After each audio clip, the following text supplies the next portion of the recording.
And for this, I would like to invite on stage Mr. Irfan Kazi, Chief Investment Officer, SWAMIH Investment Fund.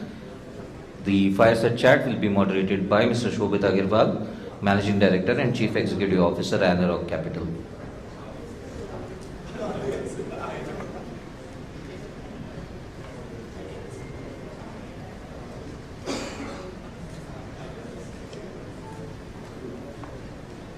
Everybody, we'll try and zap you out of your sleep if you're not already out of that.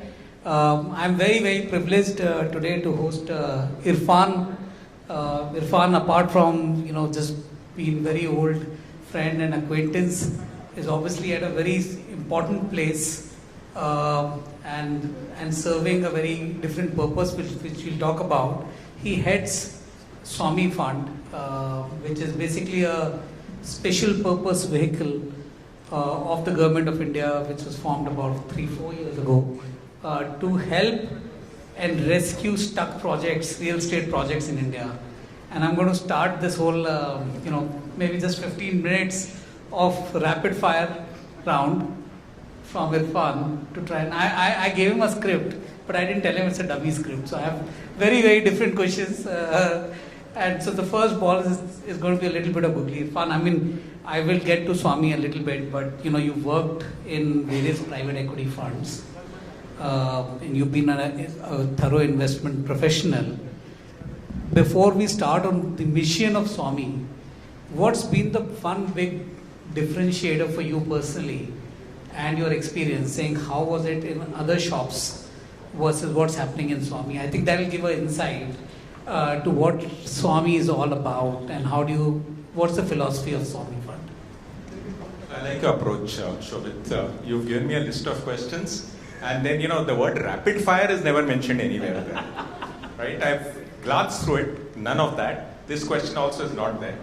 I think what makes this different for me is the fact that I was learning, and we were doing something that honestly, without sounding dramatic, no one else has ever done before.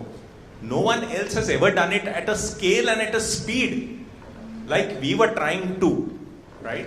So there was nothing to look at, there was nothing to learn from. We were standing on our feet, learning as we run, walk, and then run and then sprint ahead.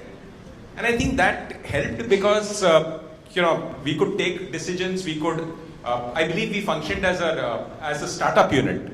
A 15,000 crore fund functioning as a startup was dramatically different from way funds are managed or organizations are run. So we broke in a good way a lot of rules as we progress. So there was no red book to follow. So just following up from there, saying you started on a path not traveled before. What is the genesis of this fund? I mean, how did it really come about? And has it been on the same track, right? Have you been sort of fulfilling the vision that the government had on this? So what was the genesis of this fund? So the genesis was actually a nebulous vision that there are a lot of stuck projects. That problem needs to be resolved. So we, very shortly, in brief, there were developers who didn't have the last mile of funding available to complete a project. There were home buyers who were stuck in the project because they were not getting delivery. A lot of projects were stalled, and they were not just stalled. They were stalled after being significantly sold. Right? So if the projects were just stalled, it was a developer problem. The moment a project is significantly sold and then stalled, it becomes a home buyer problem. And around the time that this fund was launched in 2018, 2019, NBFCs were going through a liquidity crisis as well. So there was no one who could step forward and basically bridge the gap between developers who needed funding and home buyers who needed homes, right? That's when the government stepped in.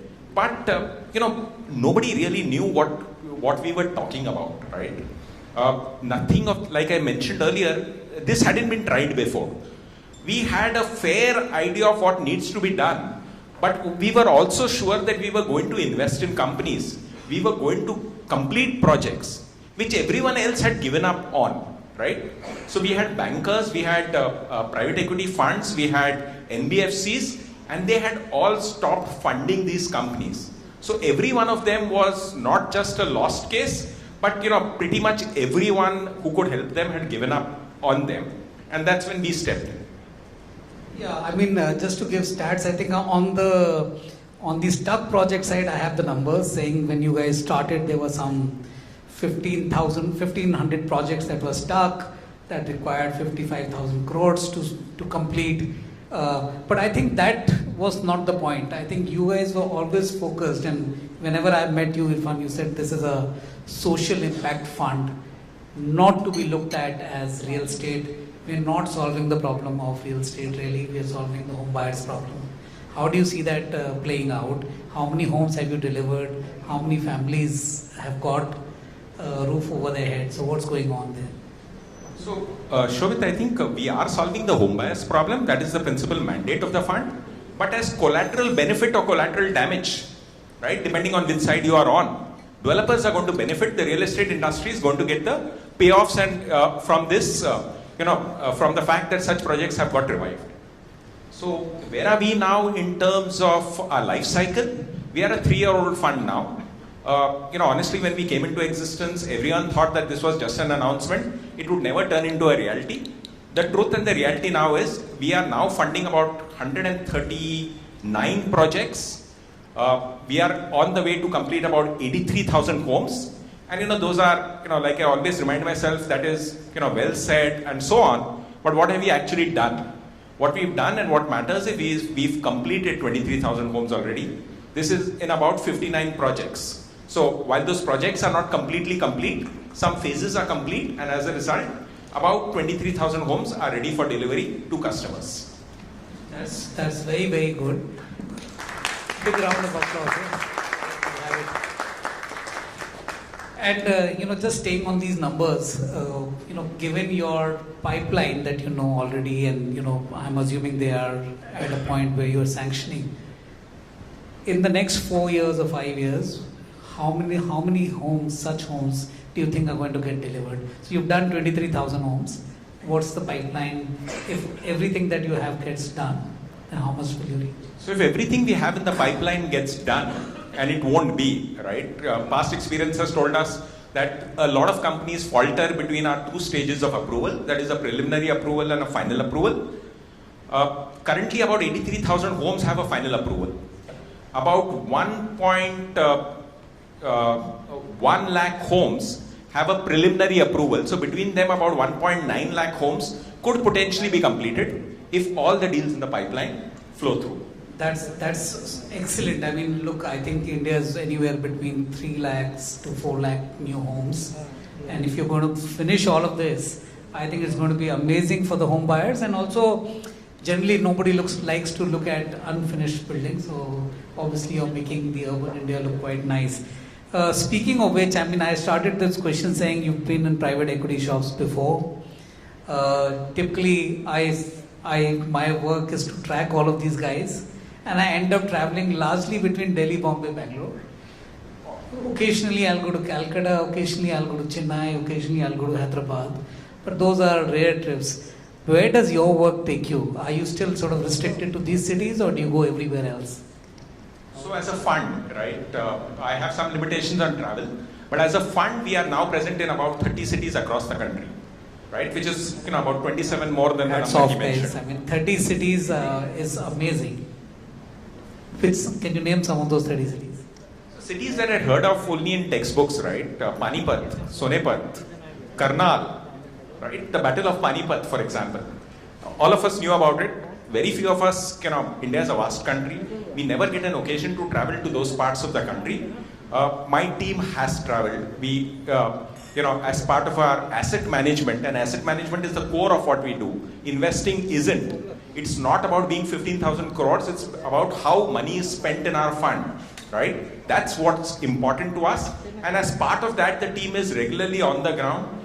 It's sometimes hard to believe that we are at about 33 members, India's largest domestic real estate team. Fortunately, most of them are never in office on any given day. So you'll hardly see maybe 10, 15 people in office. The rest are traveling.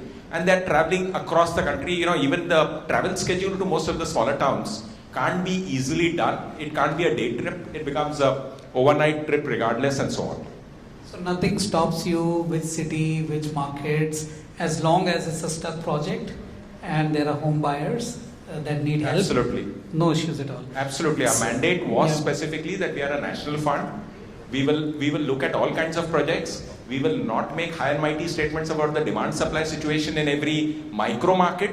We will not take a position that the project is in an unfavorable location. We will not say that the developer does not have sufficient experience.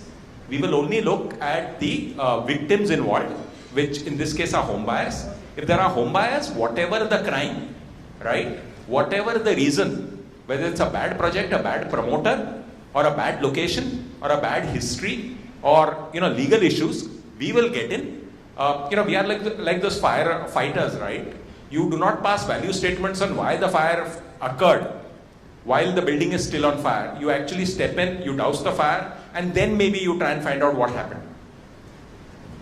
I picked up a few words. You were saying, you spend the money in a particular way, right? And I was just at his office yesterday, sort of chatting up, saying what's going on.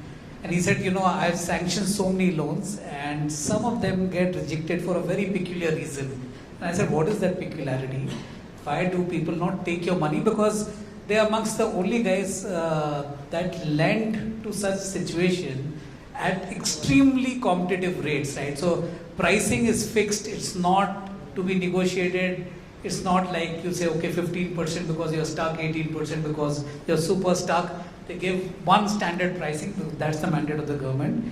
And he said, you know what, most people worry about how we actually allow them to spend the money, and I don't want to take that away, so why don't you tell us what's the mechanism once you sanction, how does the money actually flow, and to what degree of underwriting you do, which is handing over societies to or buildings to the society members, right? So that's quite interesting. So all yours. So unlike the popular perception, right, SWAMIH is not a story to be heard about because we have 15,000 crores, because we are almost, or we are a quasi-sovereign fund, because we have special bankruptcy protection and all that. Now that's just the headlines. That's not really the heart of the story here.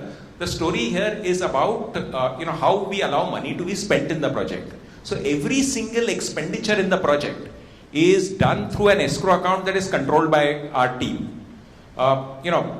Employee salary payments, tenant rents, tax payments which happen through the company's account, payments to vendors, payments to suppliers, payments to contractors, payments to laborers, wherever they have bank accounts and payments are being done through that, are done by the SWAMIH team itself, right? So with almost, as much certainty as is possible, we'd say that all the money that is spent on the project and nowhere else, right? Obviously, nothing is foolproof, fools are ingenious and all that, but we've made it very, very, very difficult for money to be diverted from a project, right? That's more than 3/4 of the story is solved, more than 3/4 of the problem taken care of. That money that is available is spent only on the project, that ensures that the project advances, and then the cycle that every developer likes to talk about gets started. I mean, guys, it's very, very easy when he says it, but it's in reality extremely difficult to execute. That means on every project, every week, money has to be spent, it has to be verified. It is not that you will give monthly payments or at the end of the month or end of the quarter, there will be a big sanction that will go in or call that will go in and money will flow. It is done on a weekly basis because labor has to be paid weekly. It's immense amount of work that they put in to ensure that the project reaches the end. Irfan, you obviously have no problem of capital, right? There's abundance of capital available right now, and I think you need to raise your hand and you'll get more money from the government and your investors. How can you fast track? Because there are still so many projects that are stuck. What is the big challenge? Right? Let me just put it in perspective. If 10 projects come to you, probably you'll be funding 2 or 3. What happens to the fate of those other 7? Where do they go? How do they seek help? Because there's nobody like you. So if you reject, they're still stuck. So I don't think it was ever expected that we'll be the only solution to the problem. Our job in so many ways is to be the beacon, the lighthouse that shows the path that it's possible to fund this asset class. We are now being followed by a lot of other private sector institutions. SWAMIH has a catalyst effect in projects in more ways than one. I mean, one standard way is you'll see that in any project where SWAMIH comes in, sales and collections become better. Better to the extent that their dependence on SWAMIH funding is reduced dramatically, right? Which may not make commercial sense to the management of SWAMIH fund, but it does make a lot of sense as far as the entire project and its ability to come back to life is concerned, right? We act as a catalyst there. We also act as a catalyst in the sense that we just have to issue a term sheet, and many a times their underlying lender or their original lender decides to go ahead with the project. So we, in the manner of speaking, lost many projects that way, and we are very happy about it because it almost means that we've got an infinite return on our capital with just some effort in issuing a term sheet. The borrower, the developer or the project has been able to access funding from other sources. We are not competing with any other source. If anyone else wants to step in and fund that project, we are more than happy to let go and look at another problem on the horizon, right? So the silver lining here is, if there are about 10 projects that come to us and only 3 get sanctioned, it's not like the remaining 7 do not get funds. There will be some of them who will not, right? The story is over for some of those projects because money has been diverted on a very large scale. There are no genuine home buyers, etc., etc. So there are some lost cases, but that doesn't mean that all the remaining 7 or the balance remaining 7 are lost. Many of them will get funding from their original lenders because they do not want to see a project going to SWAMIH. They would rather take it over.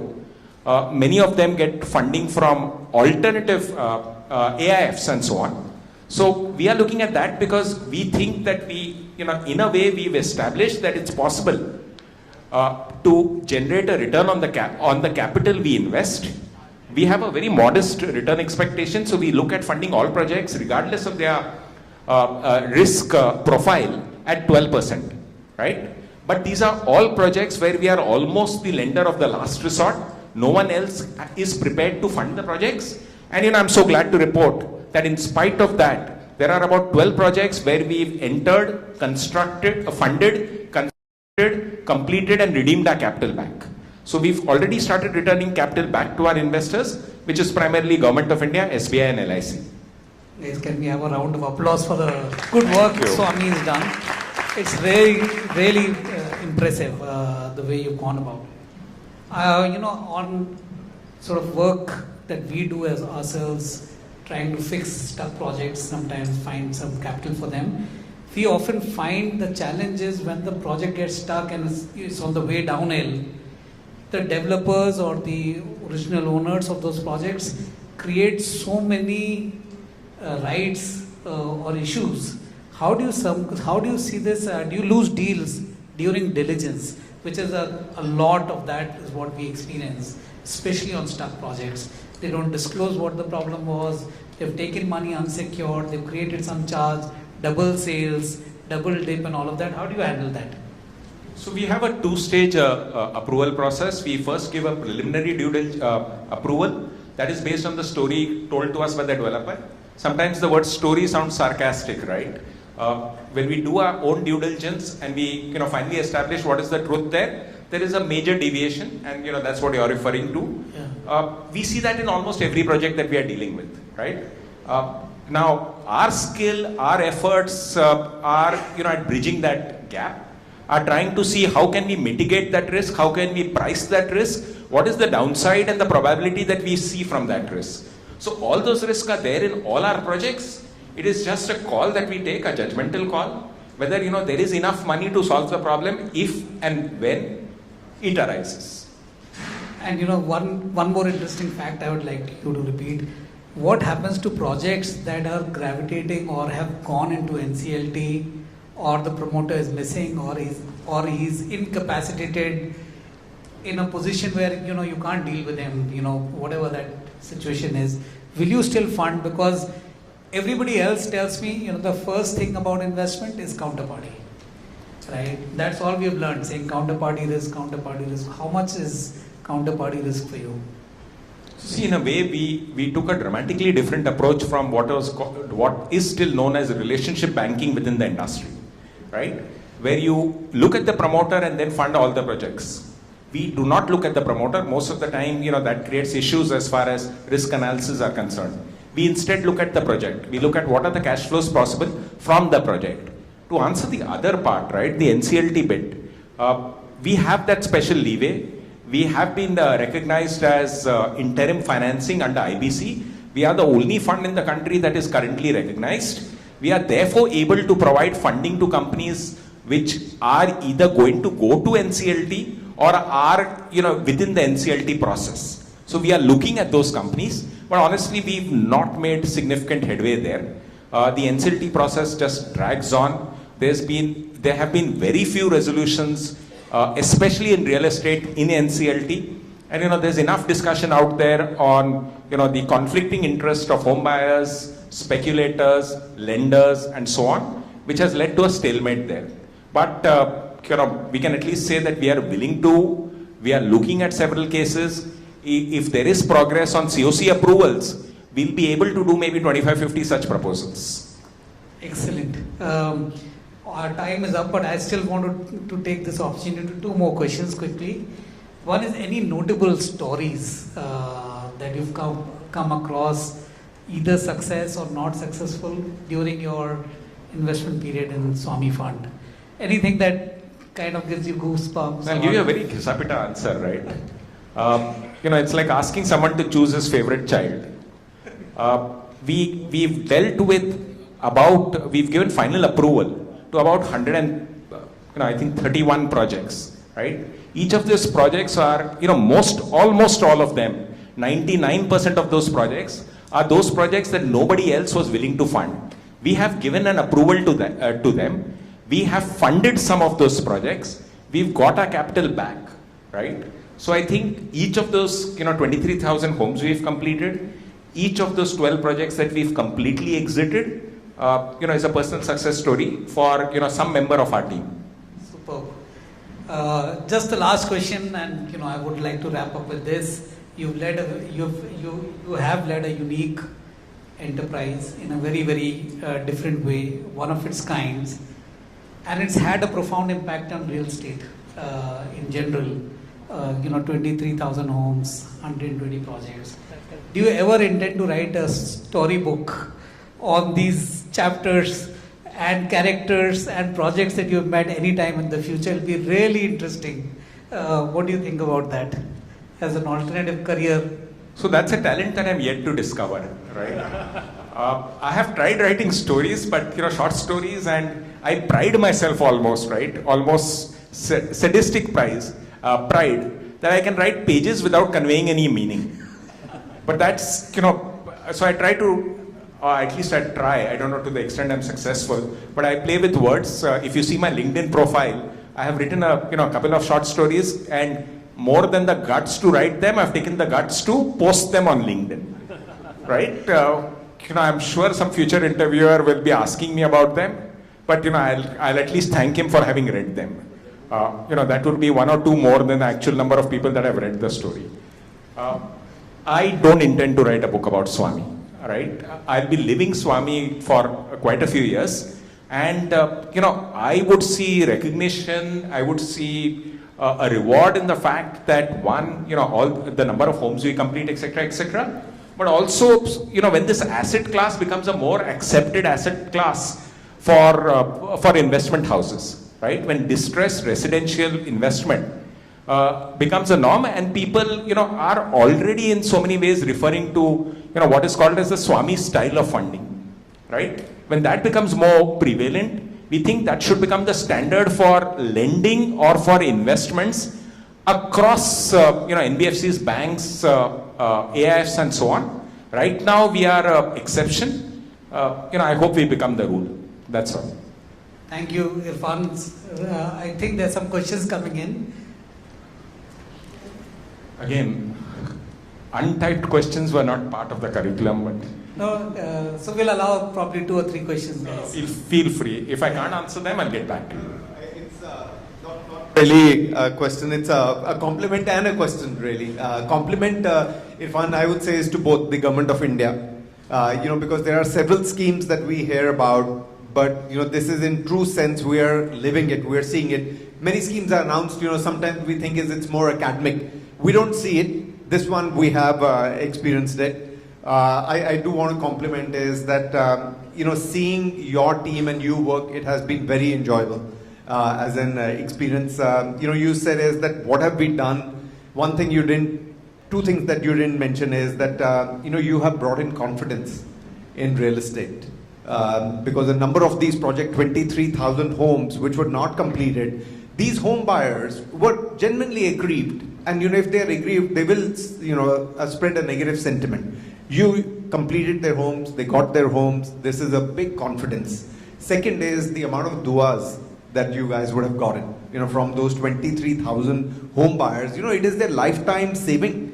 It is their full, if an honest government employee is working, and I met a few of them, it was like 35, 40 years of their lifetime saving that went in and the project never got completed. Look at, the amount of blessings that they would have given. My question is, just one, you've done however many projects out of the 131 projects that you've sanctioned.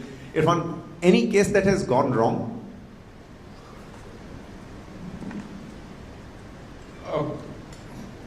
When you say wrong, there is a full stop and it's part of the past. We have difficult cases, right? Sorry, gone wrong after you have funded. Yeah. So there are projects that have become difficult even after we funded them, right? Because, we couldn't do anything about Ukraine and Russia. We couldn't do anything about the 20 to 30% cost increases that are there. At one time, they were even up to 50%, right? We were operating with a thin cover, not because we were taking a risk position, but because there were simply no additional funds or cash flow in the project, right? So there are some projects which have a fair amount of difficulty, right? That's part of our job to tide over that difficulty to see how we can get through. Things that have helped is the catalyst effect of SWAMIH. So we've seen a 30-40% price increase in projects funded by SWAMIH, right? That adds to the top line, that gives us more money to complete the project. So those are the kind of difficulties that we've seen, we've dealt with. And honestly, if we don't have difficulties in such projects, we are fooling ourselves, right? It was never meant to be an easy ride. Investing in such companies is difficult, but it's only the beginning of the difficult phase of life. We need to, ride out those troubled conditions and come out, and survive it, right? So yes, we have difficulties in some projects, and yes, we are confident that with time we'll be able to resolve some of those difficulties. Not all of them will be resolved, but that's then the nature of the asset class we are investing in. Can I just add to Anuj what you mentioned about confidence in the real estate industry? So we were set up in 2019. COVID struck us in 2021, March 20, right? Between March 2020 and let's say a 2-year period after that, there were almost no investments happening in the real estate industry, right? We got some stats from, JLL, CBRE and Knight Frank and others, and we can corroborate that, and we've corroborated that. We did more investments in that period than the rest of the industry put together. Right? So that is the scale, and it's like preparing for an exam. You wake up in the morning at 4, you study till 9, you get the results later, right? The results later are because of the study you did at 4 in the morning. So what we are seeing right now is because of the efforts that my team put in during that time, and I'm so proud of the fact that I am leading that team. Thank you, everyone. Guys? Okay. Thank you, Irfan, again for being here and for doing what you're doing. I think it's a great job done. And like somebody said, there's miles to go before you sleep. So I think we'll solve all of this together. And Good luck to the next inning. Thank you, everybody.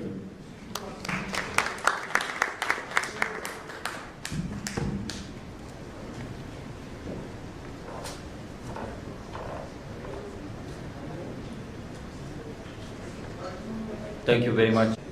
And if I have the audience of everyone, look,